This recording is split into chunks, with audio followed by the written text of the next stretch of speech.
Hey guys, and welcome to another episode of the Southeastern Women's Football League Show. Thanks to GameFace, the wonderful people at Bendigo Bank, Swipes Locker and 1111 Fitness.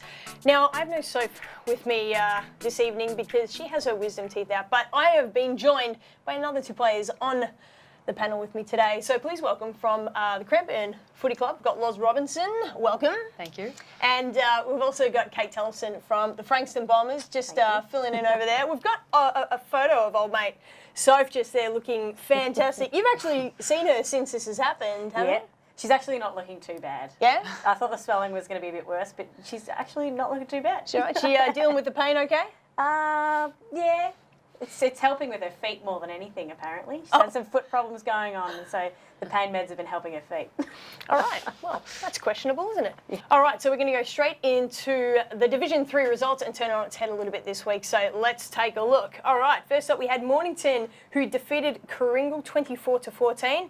So Mornington are up by 3 points a quarter time, were able to defend that lead and hold Coringal to a scoreless final term, which was really good for them, almost probably a little bit of surprise there. We also had Pakenham defeat Officer 22-5 in a really good result for Officer. I think Pakenham have been really killing it in that division, and to hold them to that point, just to that lower score, was really, really good. How have you found playing Pakenham?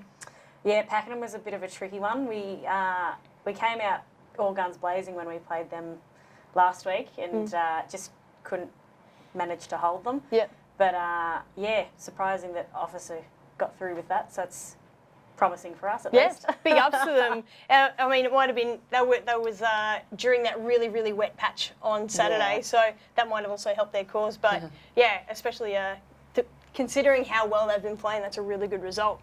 Warragul 34 defeated Red Hill to 3, and Carly Mayer was super excited. She was posting all about it on our Facebook page and even posted a video which will pop up there as well. The girls singing the song. We will always fight for victory. We will always see it through. We don't die. We always try. Dusty's right. We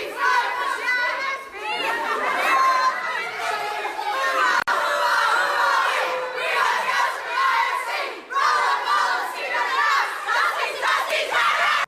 And then the Frankston Bombers 67 defeated Service Crib Point to 3. There you go. How'd your lot go over the weekend? Tell us about it. Yeah, well, pretty good. As you can tell by the score, we were pretty happy with it. It was a pretty wild and windy night over at Crib Point. First half of the game was absolutely pouring down and really windy. And then the second half we stepped out of the change rooms and it was no wind in sight and no rain either. So it was a bit of a change, but it was a pretty hard-fought game. Really enjoyed it. Yeah, so you had a really good game as well. You're in the best there. So yeah, I was. Congratulations. Yeah, I was, absolutely. Tell us a little bit about your football history and how long you've been playing footy for. Yeah, so this is my 4th season at the moment. First started playing at Mount Eliza, and then they couldn't get a team up for a second season, so a lot of us girls moved over to Frankston Bombers, and then I'm pretty happy there, so I've stayed there ever since. That's good. Yeah. And according to Sophie, you guys have been hit with quite a few injuries. How's that kind of, I guess, addressing kind of the morale in the team, and when you've got a few injuries, that can sometimes get people down a little bit. How's the team coping with that? Yeah, well, a lot of the injured girls have been still rocking up to training, which has been really good. So that keeps them around the club and all those sorts of things. But it's a bit hard. But we've got a pretty good, a pretty decent list. So we've been able to call on some girls who have been able to build their skills and play. So it's been. Depth is definitely key to be able to do that. And your coach Jamie, how's he handling that as well this season? Yeah, I think he's doing pretty well. It's his first season. He filled in last season for us for a couple games, and then I guess he liked it so much that he decided to stay on. So he's been really enjoying it, I hope. Awesome. Yeah, cool. Oh, that's a glutton for punishment. I think you need to give me some sort of inside goss on Soph. Since she's not here, is there anything you can tell me? How was she as a captain? Give me something. Oh, yeah, Soph's a great captain, but I think one of her downfalls is that she never washes her kit. Really? Never. It's disgusting. Never washes kit. All right. So we need to get some sort of detergent. Yes. Okay, no Yeah. worries. Never washes kit. That is fantastic. That's the inside gossip. Well, the inside gossip on you is that you don't like to, well, you always train in flame socks. Yeah. That's, Okay, tell me that's about my that, habit. please. So, Tell me about that. Monday nights, I wear a pair of red flame socks, and Thursday nights, I wear yellow flame socks. Okay. And I didn't wear my yellow flame socks Thursday before our Pakenham game, and we lost. So. All right, so superstitious is Yeah, not... it's working. Yeah, okay. Yeah. Fantastic. Let's look at the goal kickers for Div 3. Currently, Rosaline Davis from Pakenham is on 12 goals. Alicia Rees from the Bombers is on 10. I think Alicia Rees actually had a cracker on the weekend. She kicked 5. Yeah, she had a really good one. Had a good one, Yep. yep. Fate Anna Tom from Service Crib Point is on 9, and Sage Ham from Pakenham is on 9 goals as well.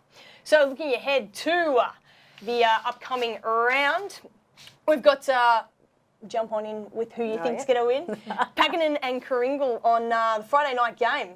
That's Friday night game. Yeah. So probably due to form, we probably think Pakenham. Yeah, I'd be putting it on Pakenham. Yeah, Coringal have been playing some good footy though. Yeah. Red Hill versus Officer.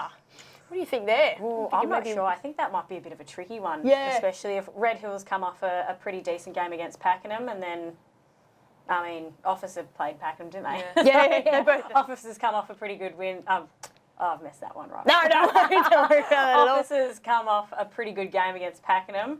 And, you know, Red Hill's on that top half of the ladder. Yeah. I think that's one to watch. I don't know if I could put one on it. That's all right. I'll say Red Hill just to put something out why not? there. Yeah. Service Crew Point versus Mornington. Who are we thinking there? I think Mornington's going to take that one. Yep. They've been looking pretty strong. And then Warrigal versus the Frankston Bombers. Warrigal coming off 3 straight wins as well. Yeah. They seem to be in pretty good form. You Yeah, feeling good though?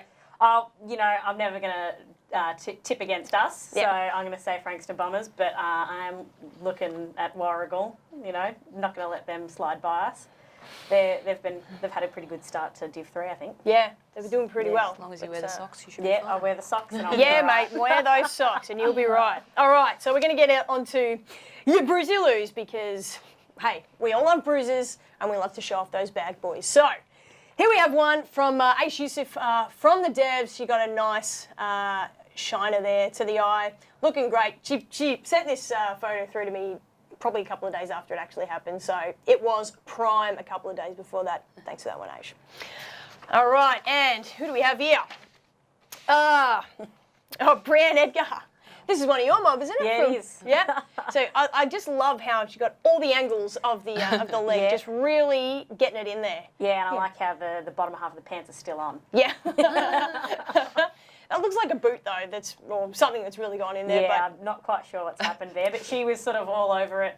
Yep. In the game, she was everywhere and on the ground a lot too. So there you go. I think that might have something to do with it. oh, you come up with many cracker bruises very often. No, I don't think I'm trying hard All enough. right, get to the bottom of that pack. All right, here we go. And Sammy McGeck, actually from the Devils. Now, her bruises you can't see because they're internal, so she ended up in the emergency ward with some bruise insides there after the game on the weekend. But that's what happens when you get a boot to the back coming down on a pack. Good on you, Gecko. Looking great on the hospital ward there. All right, so if you haven't got the GameFace app already, make sure you download it. That's where it's got all the latest and greatest details. We've got videos on there, ladder updates, all the scores that are coming through live. So please make sure you get on there and download that app. And if you guys don't have it already, make sure you get it. All right, no worries. We're going to get straight onto the Division 2 results for round 8, and let's take a look at it. Okay, so first up, we had Murrumbeena defeated Pearsdale 64-7. Now Murrumbeena are back on top of the ladder. Lauren Luff, who was in last week, had a great game. She was up there along with the best, as well as Alice Kavess kicking 3 goals. And Charlotte White played a cracker again, taking out second week in a row for Pearsdale. So doing really well down there. Beaconsfield defeated Hastings 45-5. Jade Howe had a best on for Beaky, and she's having a top season. She's been in the best the past 4 out of 5 games, so really have a cracker there. Sharks took out the points, 32 to Edith Vale Aspendale to 8. We had another draw this round between the Devils and Seaford. Round 1 they played each other, had a draw, and this weekend also had a draw, 14 points each. So bit of a nail biter, took that right down to the end, and geez, just no good. Just no good. Like you go through all that time to come out with a draw, no good.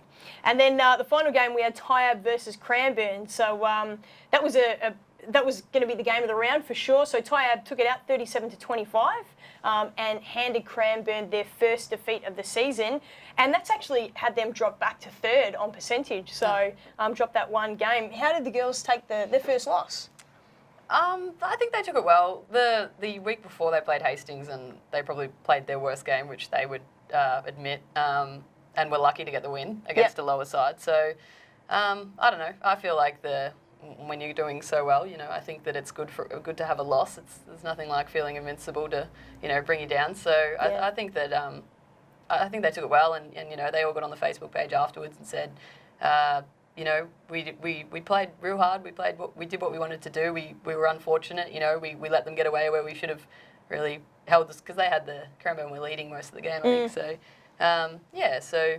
Yeah, they know what they need to work on, and they're all excited. They're just as excited as they were the week before after 7 in a row winning. So yeah, I guess sometimes those they're very cliche that it's good to drop a game and stuff, but it actually really is sometimes really good to drop a game. I really think it was important. I think that it'll get them coming out harder. And at Tyab, you know, I think that it's become a bit of a rivalry between Cranbourne and Tyab Div 2 because our former coach now coaches Tyab's team. Oh, okay.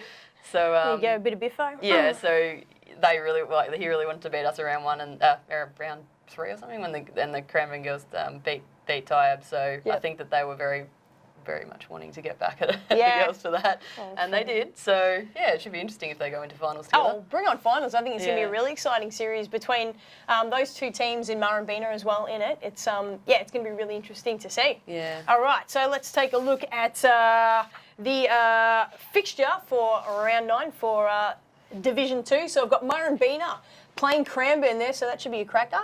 So yeah, really excited for that one. That'll be game of the round, I would think. It could go either way. I mean, in their current form, Murrumbeena, but definitely Cranbourne would be really excited to bounce back from that one, I reckon. So the one to watch. Pearcedale, Edith Vale versus Aspendale. I'm going to go with EDS for that particular game. Seaford versus the St Kilda Sharks. I reckon Seaford are, after another draw, are going to be really coming out of their skin to really want to take that one from the Sharks. Tyab versus Hastings, we'll go with Tyab. And Beaky versus the Eastern Devils. Beaconsfield definitely in form at the moment, but I'm never going against the Devils, so up the Devs. All right. Cool. And let's take a look at Division 2 goal kickers. So Aisling Murr from Murrumbeena has streamed away a little bit there with 17 goals. Sheridan Holland from Cranbourne has got 11 goals there. And Alice Kaves, after kicking, I believe it was 3 on the weekend, is now at 9 goals for Murrumbeena. All right. It's time to celebrate some milestones. Get around it. All right. He's just taking his headphones off over there. So we need to celebrate. Feel free. Oh, okay. Feel free to blow this. You can blow your own horn. To your own horn. 100%. Because we've got Carly. Hold on. What do we got? Carly Berry from Seaford celebrating 50 games. Congratulations. Blow your horn. Fantastic. Pam Rogers from your mob from Cranbourne celebrated her 100 games. Yeah, Pam. Up yet. Celebrating in style. And yourself, Loz, celebrated 150 games on the weekend. Congratulations. Blow your own horn, please. We are celebrating here with our horns. How was it on the weekend? How did you enjoy the 150? Oh, yeah, I was nervous as hell. Going into it, we were playing Bass Coast, who's the bottom side, and I didn't really have a reason to be nervous about the game, but I was. Yeah.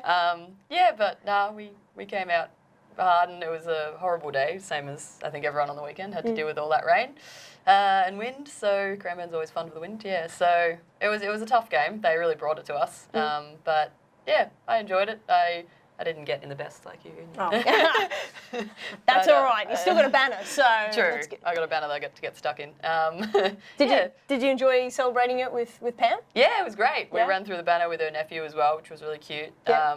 yeah, no, we really got around each other that day. So, and she had a great game. So, yeah, it was a really good time. Unreal. All right, we'll touch on your history a little bit more just shortly.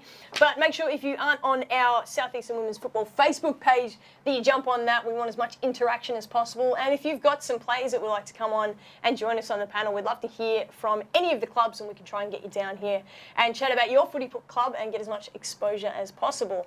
Okay, now we're going to take a look at the results from Division 1 for round 8. Let's have a look. All right, so the Sharks played Port Melbourne and won 19-15. That was a really, really tight one. Port Melbourne are just getting better and better every single week.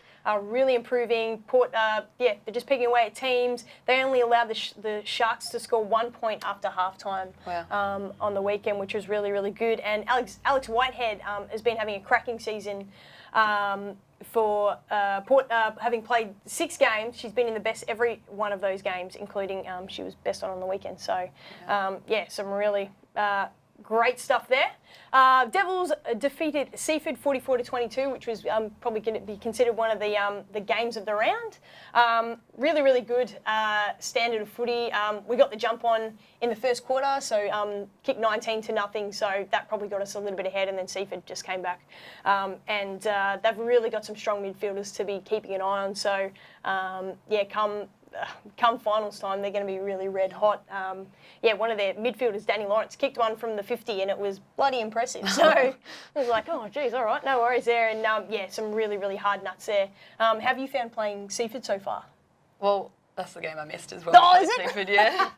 It's always, I really enjoy playing them though. We both come out really hard. It's always a really physical game. So I was actually shattered to miss that one. But they definitely kicked our butt a bit when they did play us this year. It's because you weren't playing, mate. That's what was going on. We'll take them next time. We got this. We got this. All right. Cranbourne and Basco. So your mob took it out 44-9. So I guess the thing about Basco is they're also improving every week. The first round that you guys played them, they went down by 96 points, but this round only went down by 35. So have you seen a major improvement in Basco? I definitely think that they'd improved a lot. I do think the weather helped them a lot too, though, because some of their mids especially, very tough in and under players, and it's tackling weather, so it suited them to let us pick up the ball, and contest after contest it was a bit of that, but they had some good passages, and they snuck a goal through this time.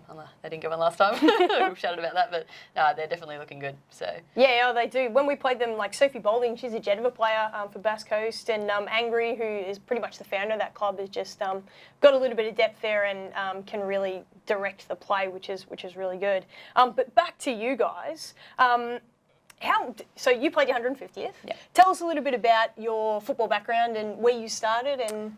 So I was 18 and didn't realise women actually played football. I had a friend that I was at TAFE with that said, do you want to play? And then I was like, what? You can't do that. She's like, yeah, for sure you can. So we went and checked it out on the computer and saw that there was a Melbourne Uni team, even though that was nowhere near either of us. She had a friend there. So we went down and, I never looked back. I don't think I missed a training session. I was there for 5 years. Just absolutely found my place when I started playing footy. So, it was awesome. Played there for, 5 years and then moved across to Berwick, who I was with for a year until they folded because the men's club didn't want us anymore. I think that was the situation, but it was a bit of a thing with the That's never happened before, has it? No. It was a bit of a thing. That was sort of just before women's footy became a lot bigger, so that was 6 years ago now, which is funny because I hear that Berwick are trying to get a women's team now. I know. Isn't it funny? There are a number of men's clubs out there that did originally have it that are like, oh, you sure you don't want to come back to us? Exactly. Heck no, we don't. But we were sort of 20, 25 girls that wanted to stay together but didn't have a home, and so our coach just put his hand up to the league and said anyone would take us, and Cranbourne were kind enough to do that, so we became their Division 1 side, and I've been there the last, I guess this is my 5th year there. So, that's awesome. Yeah. Yeah. When you were growing up, watching footy but not thinking that it was possible to necessarily play, who was your favourite footy player that you idolised or looked up to, that you wanted to be like? God, I think I just liked the ones that I thought were hot at the time. So hey, that's a fair reason. Brodie Holland was a fave. Yep. If I had to look at a player that I just think's outstanding, it's like probably Scott Pendlebury these days, that I would just want to be like, because what a superstar. But yeah. Yeah. No, that's a good one to be like, yeah, Pendles, yeah. Now, Cranbourne are currently sitting 4th on the ladder. And you're about 3 games in front of Port Melbourne at the moment. Oh, good. How's the vibe? Oh, good. Yeah, now you mentioned it. How's the vibe down at the club at the moment? Like halfway through the season and... Yeah, I guess it's that time of year when it starts to get a bit harder. You know, it's colder, the sore spots set in and stuff. So yeah, the vibe's still okay though. The girls are pretty on board and like I think our Div 2's the vibes are really up, but yeah, our Div 1s are still pretty excited. Yeah, so it's been good, and we're feeling like we'll make the top 4. So yep. Yeah, probably just looking at that's probably a bit cocky, but No. Oh well, I mean, if you're going off kind of, you know, the usual wins and losses, yeah. Yeah, usual wins and losses and percentages at the moment. Yeah, as long as it kind of continues that way. Yeah, so our players, I know a bit of fluctuation in our team, but yeah, when we have our whole squad in, we're hard to stop. So I think it's very exciting times, especially on game day. All right, exciting. All right, let us move forward and check out the Division 1 goal kickers at the moment. All right, so we've got Georgia Harris from the St Kilda Sharks on 16 goals at the moment. Your mate Pam Rogers from Cranbourne on 12. Emily McElvena from the Devils at 11. Also alongside Shelley Beggs from the Devils, also on 11. Cool, and we'll look at the fixture ahead. So we've got Mornington versus the Devils. Of course, I'm going to say the Devils are going to take that one out because that would be stupid of me not to say that. Seaford versus the Sharks. That's going to be a real cracking game. Looking forward to seeing how those two teams go. I know Seaford having a quick chat to their coach after our game on the weekend. I know she's expecting them to bounce back really rapidly. And the St Kilda Sharks have been in good form all season, so that's going to be a really great game to watch. And then your mob, Cranbourne versus Port Melbourne. I reckon that's going to be a cracking game. I'm excited to see that one. I'm afraid I think it will be too. Yeah. Because they have been improving a lot. Yeah, they're in good form, but yeah, hopefully your mob takes it out. Fingers crossed. All right. So make sure that you get involved with anything we have online. Once again, as I said before, with your Bruisey Loos, we love to see more of those to get involved with. Now we are going to get onto one of my favourite parts, Under the Bus. And you're like, what is she even talking about? This is where you could potentially throw some of your teammates under the bus with a couple of questions that I ask. So we're just going to go back and forth. Just see how you go. Don't worry, gang. Do not worry at all, gang. All right. Okay, so is it all right if it's Fettle and Pickle? Is that what we're going with? Sure. Are our nicknames? That's what we're going with? But yeah. Fetal? Fetal. Oh, fetal. Like the position. Fetal position. Okay. Yeah. Okay. Before we even get into that, please explain. Yeah. So when I was at high school, I was very bored in class, and I just looked up anagrams for my name. And so an anagram for Kate Tellefson is fetal skeleton. Oh. And then I joined Bombers, and there was already a Kate there, so Sophie said, "Oh, I'll call her Fetal." So there it is. And why wouldn't you? That's yeah. Okay, fantastic. All right, let's get straight into it. All right, Fetal. Which player is most likely to forget to wash? Okay, you know what? I wrote this question before you even said this. Which player is most likely to forget to wash their uniform until the night before the game and spend their Friday or Saturday night trying to dry it, or not wash it at all? Absolutely, Sophie. But There you I go. will say, if it's not her, it's me, because I mostly wash my kit on Saturday nights. Hey, whatever works for Yeah. you. Sometimes hers comes out a bit crunchy though. Hey, well, if you're still getting the best on, you know, it might be something superstitious. Yeah, it you could do be. you. Yeah? All right, Loz. Who is most likely to get caught swiping on Tinder after a game? Yeah, that'd have to be Grace. Grace? All right. Keep an eye out for her when you swipe him. Cool.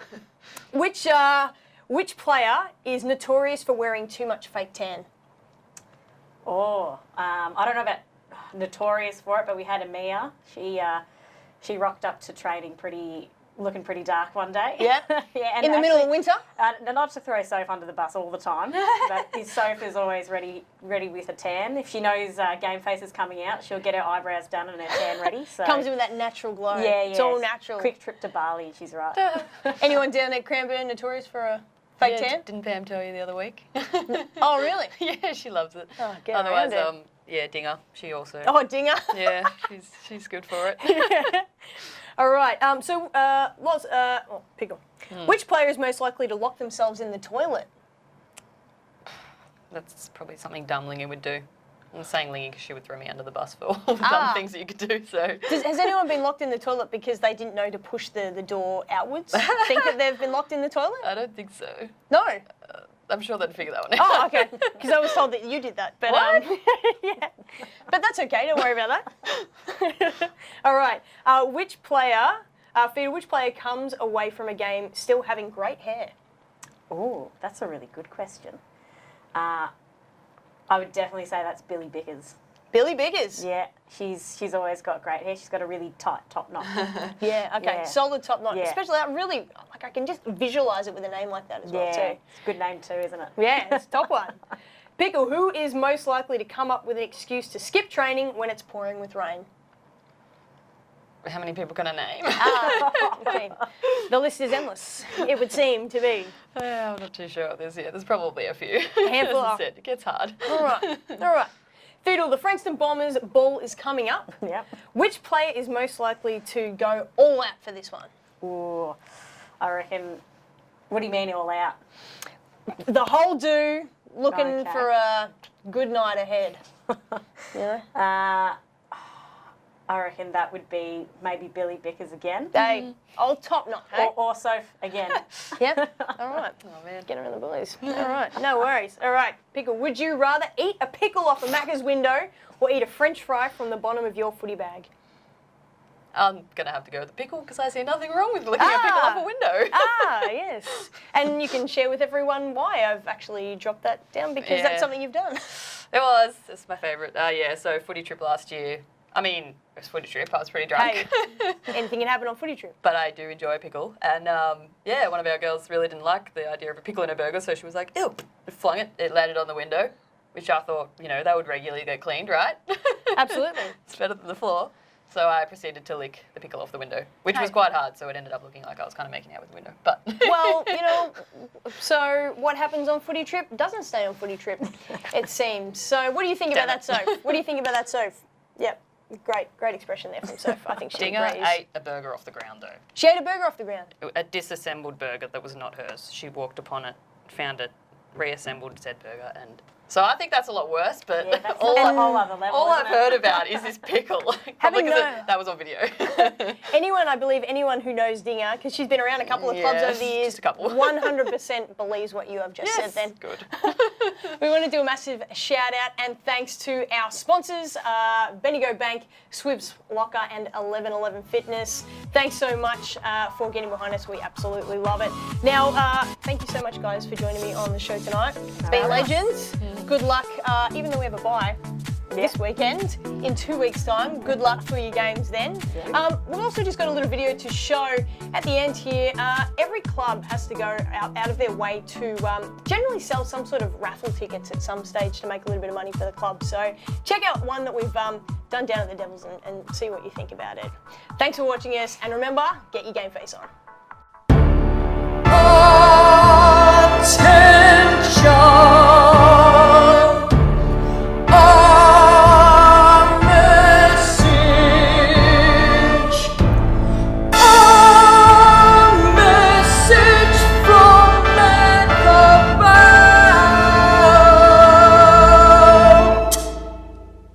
It's that time now, time of year again.